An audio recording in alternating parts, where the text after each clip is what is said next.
Bueno, señores, la verdad es que hay un tema que ha estado rondando en las redes sociales desde la semana pasada y como yo sé que ustedes siempre quieren los detalles, pues yo les traje dos invitados especiales para desmenuzar el mismo y quizás otros que ustedes que tengan algunas curiosidades, ¿verdad?, sobre el tema del derecho. Hablaremos con los abogados del caso de María Esther. Ustedes la conocen a través de las redes sociales como la Mami Jordan, que se encuentra detenida, pues, recluida durante un mes específicamente. Entonces sus abogados, Adalkiris Lespin y Andrés Toribio, se encuentran conmigo para conversar de este tema. En el caso, por ejemplo, de la Mami Jordan, ¿por qué no se le dio más tiempo? ¿Cuáles son los alegatos para poder defender un caso como este y que así la gente pueda entender un poco más?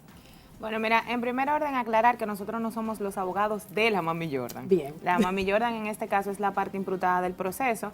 Nosotros somos los abogados representantes de la parte querellante que corresponde a la persona de Jane Quesada y la patrona. Pamela. Bueno. Pamela. Como se Mejor conoce aún, comúnmente. porque en ese punto entonces nos pueden dar una mejor opinión. Exacto. Entonces, hay un tema muy frecuente y es que la gente suele confundir el término del tiempo de la duración de la prisión preventiva. O sea, la figura de la prisión preventiva es la primera fase donde el juzgador impone un periodo que se considera oportuno de cara a que el Ministerio Público tenga un tiempo para poder realizar su investigación. ¿Por qué? Porque tenemos que recordar que cuando una persona está siendo sindicada hacia un proceso penal, esa persona tiene una presunción de inocencia y le corresponde al Ministerio Público recabar las evidencias del lugar a los fines de que el proceso se pueda completar. Se puede imponer desde un mes, un día, 5 días, una semana, 2 semanas, y lo que es más común son 3 meses. En los casos ya de declaración compleja se impone 1 año a 18 meses de prisión preventiva.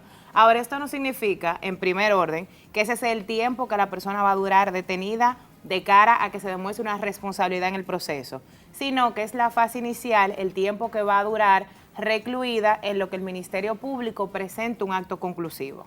Para que tengan, porque sé que es una duda muy común que la gente dice, ay, pero que nada más le pusieron un mes, que poco. No es que esa sea la sentencia definitiva, ni que la persona fue condenada a un mes, sino que dependiendo del caso en concreto se estila un tiempo para que se pueda pasar a la otra etapa. Entonces, en este caso en específico, ella va a durar ese tiempo, pero luego entonces se determina si ella va a continuar en prisión o no. Sí, lo que hay que verificar, hay que evitar uno estar atado a una medida de coerción hasta de un día de prisión, porque tú vas a necesitar la decisión de otro juez o de un juez para obtener tu libertad. Es decir, el hecho de que el juez diga es un mes no quiere decir que es automático, es decir, pasaron los 30 días y la persona va a estar en libertad. No, tiene que haber un conocimiento de una audiencia y que el juez valore si ciertamente esta persona puede estar en libertad, si no puede renovarse nueva vez esa prisión preventiva. Por el tiempo que dure el proceso, sea 1 año, sean 2 años, y que al final, de cara a un juicio, entonces si se determina la responsabilidad penal de ese imputado, entonces se condena a la pena que el tipo penal en concreto estipule y la prisión se prorroga en base ya a la condena y a entenderse que hay una responsabilidad penal que ha quedado comprometida por haber demostrado la participación o la acción antijurídica que se le impute a esa persona. Mucha gente hoy en día emite cualquier tipo de comentario a través de las redes sociales sin saber las repercusiones que esto puede tener. Yo creo que precisamente el caso de María Esther, que muchos obviamente la conocen como la Mami Jordan, va a servir de ejemplo precisamente para eso, para que la gente conozca y entienda que hay repercusiones obviamente en cuanto a lo que tiene que ver con este tema. Uno podría decir que hay veces que un tipo penal, la gente habla, me difamó, pero esa difamación puede ir acompañada de otros tipos penales, es decir, de otra conducta que son más graves y reprochables. Por ejemplo, me difama, pero también me amenaza, pero me amenaza de que me va a quemar el vehículo. Esos son tipos penales que son graves y que la sanción es de 1 año a 2 años y que pueden ser, cuando ya se trata de la ley especial de menor, entonces ya de 2 años a 5 años. Estamos hablando de algo grave. Claro. Y en esas atenciones es que se puede ensamblar un caso y decir, bueno, alguien hizo un pronunciamiento, pero no solo el pronunciamiento, sino qué dice. No es difamar, no es injuriar, sino también que amenaza. Y eso es lo que ha ocurrido con el caso de María Esther. Y creo que ha sentado un precedente importante y positivo de cara a que los ciudadanos podamos entender que somos dueños de lo que decimos, tenemos todo el derecho, libertad de expresión de decir lo que nos plazca. Sin embargo, también hay consecuencias jurídicas de cara a esos pronunciamientos y sobre todo porque hay un tema aquí fundamental que es la salud mental de la persona en cuestión que resulta ser difamada. Usted tiene todo el derecho de decir lo que usted quiera, pero asimismo pueden venir consecuencias a raíz de eso que usted dijo y va a depender. En los casos generalmente de difamación e injuria, por ser una pena tan corta, si se quiere, como que nunca antes se había tomado en cuenta para que se imponga una prisión preventiva. Pero podríamos evaluar, por ejemplo, que el pronunciamiento que tú puedas dar puede afectar a un menor. Exacto. Tú, haciendo un pronunciamiento en contra mía, puede afectar a mis hijos. Porque si mis hijos ven el contenido y lo que tú dices, ellos no lo asimilan por su edad, entonces puede comenzar una situación que puede llevarte a una prisión. La gente casi siempre tiene muchas cuestionantes en torno al trabajo que realizan los abogados. Adalkiri se ríe porque lo comentábamos fuera de cámara, y es que mucha gente dice, bueno, en este caso ustedes están obviamente defendiendo a la parte que acusa, a la parte querellante. Sin embargo, pudiera haber sido el caso de que defendieran a la parte que Imputada. exactamente imputada. Entonces... Qué modesto el Entonces, en ese caso, cuando es una persona que tiene, o sea, que obviamente le están acusando de una situación como esta, pudiera ser el caso de María Esther o cualquier otro, quizás un caso de mayor envergadura, ¿cómo entonces ustedes deliberan? Dicen, no, espérate, este caso no lo puedo tomar. La mayoría de las personas, obviamente, voy a citar un caso. El caso Emily Peguero tuvo como abogada Marlene y Marlon tuvieron a Ingrid, que es buenísima, excelente. O sea, estamos hablando de una eminencia en cuanto al derecho. Sin embargo, mucha gente quería apedrear a Ingrid por el hecho de que decidió tomar ese caso. O sea, cuando ustedes tienen casos como estos, ¿cómo lo manejan? ¿Ustedes en algún momento apelan a lo sentimental o dicen, no, yo no puedo tomar este caso? No, espérate, para que la gente entienda, porque yo sé que mucha gente se pregunta, en buen dominicano, ¿cómo tú defiendes a un delincuente? Bueno, mira, en primer orden, por ejemplo... A un delincuente. Voy a responder. En primer orden, yo fui defensora pública. Bien. Defensora pública son como los abogados del Estado. Exactamente. Por lo tanto, te asignan cualquier caso, sea el caso que sea, te guste o no te guste, y tienes que defenderlo porque te pagan por eso. Exacto. Eso hizo que se generara en mí un sentimiento de defender el proceso y defender al procesado. Yo no defiendo delincuentes porque la persona, cuando es indicada en un proceso penal, no es un delincuente, es un infractor de la ley penal. Es bueno que la gente lo entienda. Es lo entienda. primero. Porque no podemos decir que la persona es un delincuente porque estaríamos vulnerando la presunción de inocencia. Una persona se puede catalogar como delincuente en última ratio, y yo particularmente ni así lo veo, es cuando ya se ha pasado todo el proceso, que existe una sentencia que ha adquirido la autoridad del acoso irrevocablemente juzgada. Pero eso quiere decir que no hay más etapas del proceso. Explícales a la gente. No le hables con tanto tecnicismo a la gente porque no nos van a entender. Hay que destacar que hay algo que se llama la representación del imputado. La representación del imputado no necesariamente tiene que ver con una defensa negativa, de negación de los hechos. Es decir, hay gente que puede venir donde uno y decir, mira, a mí me ocuparon tantos gramos de droga. Sí. Bien. Y yo le digo, bueno, esa droga te la ocuparon bien y no hay forma de tú defender eso. Vamos a buscarle una salida en donde tú seas beneficiado con una pena menor. Entonces, eso es una defensa a alguien que cometió un ilícito penal. Sí. No necesariamente uno va y dice, no, él es inocente, sino que yo no puedo permitir que le echen 30 donde la ley dice que lo máximo son 20. Entonces, para eso estamos nosotros, los que somos técnicos en derecho, es decir, somos los que sabemos de la norma. Nosotros dejar que le echen 30 y la ley lo que permite son 20, entonces estaríamos violando la misma norma. Por eso te digo que también hay una situación, que hay una verdad real de lo que pasó y hay una verdad jurídico-procesal, que es lo que a mí me interesa. O sea, cuando yo llevo un proceso, yo particularmente no te pregunto de qué decir, aquí entre nosotros, tú lo hiciste, tú no lo hiciste, porque de una manera u otra somos seres humanos. Claro. Eso te va a prejuiciar a que Claro. tú no hagas una defensa técnica. Ahora, yo te digo, deciré, te están acusando de esto, esto y esto y esto. ¿Dónde tú estabas? ¿Cómo te defendemos de esto? ¿Y qué vamos a hacer con relación a eso? Y ese es mi trabajo. Uno podría analizar el proceso de Emily que estableciste y vas a notar que eran como 7 imputados al principio. Sí. Sí. Y recuerdo que se hablaba que todos iban a tener 30 años. Ajá.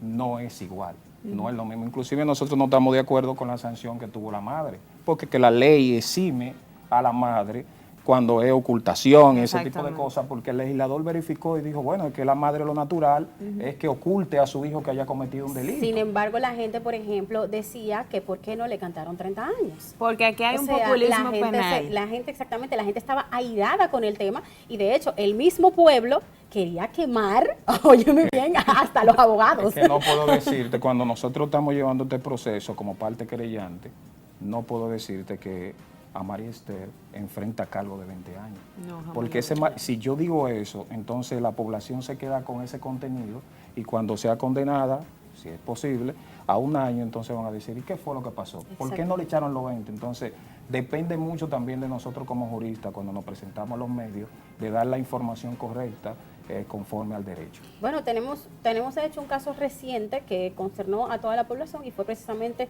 el asesinato al ministro de Medio Ambiente, Orlando Jorge. O sea, muchísimas personas están esperando, expectantes, o sea, qué es lo que sucederá con Miguel Cruz. Y yo sé que la gente, o sea, todo el que nos está mirando en este momento, entiende, no 30 años, no. La gente, o sea, apelando al sentimiento, entiende que tiene que ser cadena perpetua. Exactamente. Sí, Sin embargo, pero tiene que haber un proceso. Entonces, Pero- la ley, la Constitución no permite esa sanción.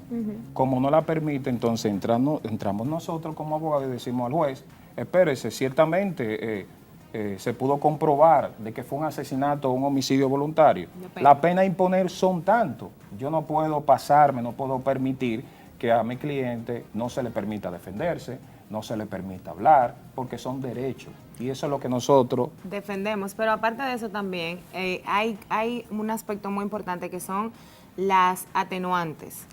La ley te da un marco de referencia y te dice, mira, tú tienes que enfocarte de aquí a aquí. Por ejemplo, de 2 a 20 años, que es el caso de un homicidio normal, que no sea asesinato, que no sea con premeditación y acechanza. De 2 a 20 años, de 3 a 20 años. Tu juez verifica, evalúa cada caso de manera concreta y en particular y establece dentro de ese parámetro que legalmente yo te doy qué es lo justo, qué circunstancias se pueden acoger en favor de esta persona, qué circunstancias ameritan que este caso en particular, en lugar de yo dar 20 años, yo le imponga 5, le imponga 7, le imponga 8, y eso no está mal. Entonces tenemos que empezar a ver eso. El sistema penitenciario y el fin último de tener una persona detenida se supone a nivel constitucional que es la reeducación y la reinserción social. Y aquí tendríamos que hablar del sistema de justicia en sí y de qué tanto cuando una persona entra a una prisión se reforma y se reeduca. ¿Cuenta República Dominicana con mecanismos para que esto pase? ¿O simple y llanamente lo vemos como un mecanismo de represión, de que tú hiciste algo, ya, tiene que pudrirte en una cárcel? O sea, son cosas que hay que empezar a educar a la población y a concientizarnos, porque la realidad es que nadie esté exento de cometer una infracción penal. Y cuando les toque a uno, a un familiar, a un primo, a tu mamá, tú vas a querer que sean justos con esa persona. Claro. Hay un punto muy importante que tú acabas de tocar, Adalkis, y es precisamente el tema de los sistemas de reformación que hay en el país. O sea, hay 2 preguntas que tengo en cuanto a eso. Primero, o sea, cuando una persona, hemos visto que dicen, bueno, fulano va a Najayo, fulano va a La Victoria. O sea, ¿cómo se determina eso? ¿A qué cárcel correspondería? Eso es lo primero. Y en segundo lugar, vemos el caso, voy a puntualizar el caso de la cárcel de La Victoria porque es la que la gente más conoce, el detrimento que hay dentro de ese sistema reformatorio y si no hay una forma de regularlo, porque vemos las condiciones que se encuentran la mayoría de las personas que están recluidas ahí y la verdad es que eso da ganas de llorar. Uno podría decir y establecer que hay distritos judiciales y departamentos judiciales. Por ejemplo, la provincia tiene su departamento judicial o distrito judicial donde se conocen los casos que han sido se ventilan ahí por una situación de que la producción se dio allí. Bien. Entonces, ¿qué ocurre con relación a eso? Que hay provincias que tienen cárceles, como le llamamos, las normales, las que son comunes. Esas cárceles que dicen, que yo voy los domingos, yo entro comida, yo entro ropa, no hay un uniforme, ese tipo de cosas. Eso es lo que se llama el viejo modelo penitenciario. Entonces, como en la provincia de Santo Domingo hay un penal, que es La Victoria, los jueces están prácticamente obligados a enviar cuando ponen una prisión preventiva o ya es una condena definitiva, enviarlo a su penal, que es de su jurisdicción, es de su lugar. Como en la provincia no hay centro penitenciario de mujeres, entonces él se va al más cercano, que es el de San Cristóbal. Si te fijas, aquí en el distrito no hay un penal, no hay nada. Entonces todos los del distrito se van al más cercano, que es el centro penitenciario de Najayo Hombre o Najayo Mujeres. Con relación entonces a la segunda pregunta, mira, realmente yo hice una tesis que tenía como título La vulneración a derechos fundamentales de los privados de libertad exclusivamente en la Penitenciaría Nacional de La Victoria. Existe toda una realidad, todo un mundo de vulneraciones sistemáticas, continuas y públicas, porque no es un hecho controvertido para nadie lo que pasa allá adentro. Nosotros tenemos una ley que regula desde el espacio que tiene que tener cada celda, la luz, la alimentación, la vestimenta, la prohibición de los juegos de azar, la prohibición de las armas de fuego, la prohibición de los celulares, etcétera. Pero el cumplimiento real y genuino de esa ley es inoperante, porque allá adentro eso es todo un mundo. Pero como es todo un mundo, porque hay muchos internos, y tenemos que decir las cosas como son, que prefieren estar en La Victoria por las facilidades que tienen de tener un negocio, de las visitas, de tener bebidas alcohólicas, o sea, que hay de tener una sobrepoblación. Hay una sobrepoblación. Pero aparte de eso, señores, cada interno, para dormir en una sábana, en un espacio de aquí a aquí, tiene que pagar. Colgando. O sea, tú entras, yo por ejemplo que entré, es una zapatera humana. Hay espacios donde nada más cabe un colchoncito y tú ves a la gente así, hileras así, colgando. Gente que duerme en el baño, gente que duerme en el piso. Pero sí, entonces habría una forma de que el gobierno pudiera regular esta parte. Bien, nosotros podríamos decir que hay una nueva Victoria, pero por un asunto de ellos, quienes han pagado la culpa son aquellos que están privados de libertad. Es decir, ese lugar está sin uso. El Estado pierde dinero cada día que esas instalaciones dejan de usarse. Falta de voluntad política, porque hay que tener también algo claro. Los privados de libertad no son un sector que a la población le interese. No. Si nosotros nos fijamos cada vez que hablamos del populismo penal y de por qué la gente dice debieron de cantarle 30, debieron de cantarle 20, a la gente no le importa lo que pase con una persona, inmediatamente es sindicada como un presunto autor de un hecho. No le interesa, y como eso no genera votos ni nada por el estilo, entonces... Imagínate que mañana Jean Alain sea descargado. Es imposible que nadie... Digan, ¿y cómo fue que pudo haber un descargo con relación a ese ciudadano? No lo va a procesar. Pero todo se debe llevar a un tribunal, todo debe probarse en un tribunal, y si allí no se prueba, no vas a tener una condena.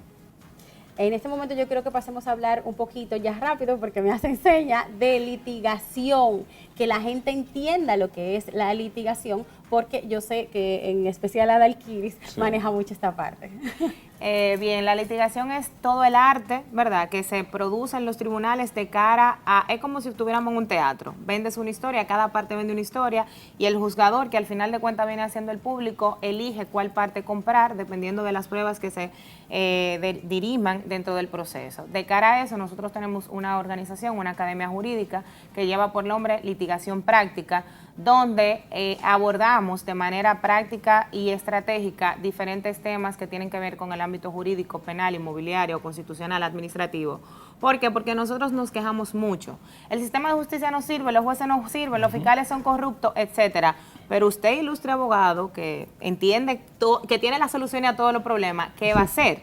Y yo entiendo que la única herramienta que nosotros tenemos de cara a mejorar el sistema de justicia es empezar creando y formando profesionales con valores y con competencias y aptitudes para el ejercicio profesional de calidad en República Dominicana. Y con la práctica. Excelente. Y con la práctica, sobre Excelente. Entonces, sí pueden tener los abogados acceso a este lugar, ¿verdad? Que sí? Claramente, estamos en Instagram como Litigación Práctica y por ahí tenemos diplomados. Bueno, nuestro amigo Alfredo Rodríguez. Vamos a tener el primer diplomado de perfil criminológico en República Dominicana con un experto en la materia que cuenta con 2 maestrías. Y Estoy loca por traerlo para acá. Y destacar que se trata de lo práctico, es decir, son talleres, son situaciones donde hay un tribunal real, Exacto. es decir, Y eso es genial, porque así la gente puede ver todo, obviamente, como que en tiempo real. Par, sí. Tenemos un Exactamente. aula estrado y creo que somos la única academia que tiene un aula estrado porque hemos invertido para eso. A los fines de que no es lo mismo que yo te diga, mira Adolfo, en el 222 está tal cosa, que yo te lo ponga a hacer en la práctica, Claro, porque claro. así es que se aprende. Exactamente. se litiga. Y a botar Sí. el miedo escénico. O sea que los invitamos por allá.